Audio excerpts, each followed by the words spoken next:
21, Mustafizur Rahman. ইংল্যান্ডের জনপ্রিয় franchise tournament the 100-এ এবার নতুন ইতিহাস গড়লেন বাংলাদেশের পেসার মোস্তাফিজুর রহমান। 2026 আসরের নিলামে তাকে 1 লাখ পাউন্ডে দলে নিয়েছে বার্মিংহাম ফিনিক্স। বাংলাদেশি মুদ্রায় যার মূল্য প্রায় 1,64,00,000 টাকার বেশি। 100 বলের এই টুর্নামেন্টে এবারই প্রথম খেলবেন 30 বছর বয়সী এই বাঁহাতি pacer. Rishad Hossain is our next. নিলামের চূড়ান্ত তালিকায় মোস্তাফিজের সঙ্গে ছিলেন বাংলাদেশের আরেক ক্রিকেটার রিশাদ হোসেন। তবে স্পিনারদের তালিকায় থাকা রিশাদ শেষ পর্যন্ত কোনো দল পাননি। The player is unsold. আগামী 21 জুলাই শুরু হবে দ্য 100-এর পঞ্চম আসর। তবে এই নিলাম ঘিরে তৈরি হয়েছে বড় বিতর্ক। পাকিস্তানের স্পিনার আবরার আহমেদকে 1,90,000 পাউন্ডে দলে নেয় সানরাইজার্স লিডস।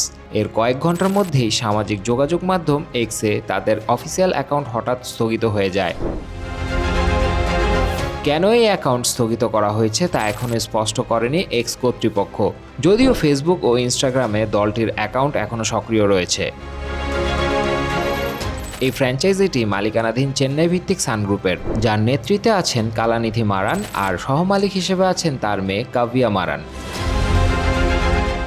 আবরারকে দলে নেওয়ার পর সামাজিক যোগাযোগ মাধ্যমে শুরু হয়েছে সমালোচনা। ভারত ও পাকিস্তানের রাজনৈতিক উত্তেজনার প্রেক্ষাপটে ভারতীয় মালিকানাধীন দলে পাকিস্তানি ক্রিকেটার কেনা নিয়ে ক্ষোভ প্রকাশ করেন অনেক ভারতীয় ক্রিকেট প্রেমী। সব মিলিয়ে একদিকে মোস্তাফিজের নতুন লিগে সুযোগ, অন্যদিকে পাকিস্তানি ক্রিকেটারকে ঘিরে বিতর্ক। এবারের দি 100 নিলাম তাই আলোচনার কেন্দ্রবিন্দুতে। Sadman Hasan, sports 24 BD.